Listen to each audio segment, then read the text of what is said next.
guys, Cash Brown back again. Hope you're having a fantastic day or night depending on where you are. So this video is going to be incredibly short. The video I will be watching only goes for like 3 minutes, and my reactions are usually that plus the same amount of time. So it will be a short one, but I saw this and I did want to watch it with you guys, because I do talk about kind of trans stuff on my channel all the time. And this side of things, like where they've had the transition and then regret it, I don't cover it enough on my channel, I think. So I came across this and I did want to watch it with you guys. But before I do, can I ask that if you're not subscribed to the channel yet and you do enjoy the video, please consider subscribing. It would help me out a lot and it would mean the world. Otherwise, let's watch it. I started Phalloplasty back in March 2020, and we are in March 2022, and we're not even halfway through the process. To put it lightly, the past year has been them trying to fix their F-up. I have a fistula, which is an abnormal connection between my urethra and my rectum, meaning the P-tube is pretty much going through my rectum, which is causing ongoing UTIs, urinary tract infections. And so when I had surgery back in July is when they tried to first fix the fistula from going from above. And so that gave me an ostomy bag at age 27. At age 27, I am pooping in a bag. But there's nothing wrong with being transgender. There's nothing wrong with transitioning. There's nothing wrong with pushing this on 3, 4, 5-year-olds, right? Indoctrinating kids and grooming kids to one day do this. Nothing wrong with that. No, not at all. Right. And this past week and a half ago, went back in for another surgery to try to fix the same issue, but this time going through the rectum. And so now after that, I had 2 catheters put in, a Foley and an SP. And the Foley catheter is out. The SP we're still rocking with, sadly, to this day. But my warning is that as much as we want to think our transition is about the physicality and making sure that we look the part, there's so much more to being a man or a woman than how we appear. And I wish I knew that back before I had the surgery, because I feel like now I'm living with these issues. I have a hard time getting close to anyone because I feel like during these past 2 years, I've lost a lot of people, whether it's through like falling out or death or so forth. And so I'll continue this on part 2. So continue what I was saying in regards to phalloplasty. It's something that like you need to sit down with yourself, get a pen and paper, and make a pro and con list. The pros of getting the surgery and the cons. But just know there's more cons than pros, in my honest opinion.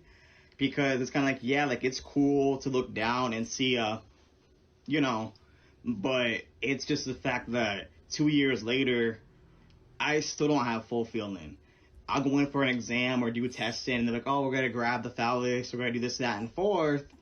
And despite them telling me they're going to do it, more than half the time, I don't feel them touching down there. And to me, it's a concern because if I can't fully feel when someone touches me, I'm not going to get anything out of it at all. Especially when it comes to anything like, intimate, being like physical with a partner or whoever.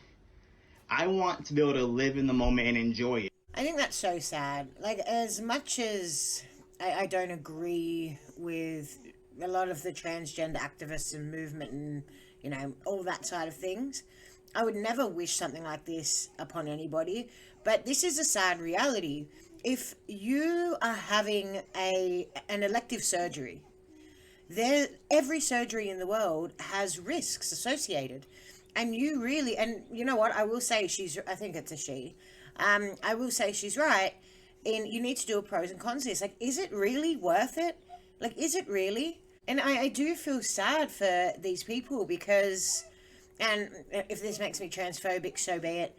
Body dysmorphia and being transgender and all that, it's a mental illness. And you see people doing these kind of things, such extreme measures, and then they go wrong and it ruins their life. And like, I don't know, man, like, would it not be easier to go get therapy? Like, maybe if you want to get boobs or you want to get your boobs removed and you feel so strongly about it, Okay, go ahead. But things like this, like, I don't know, man.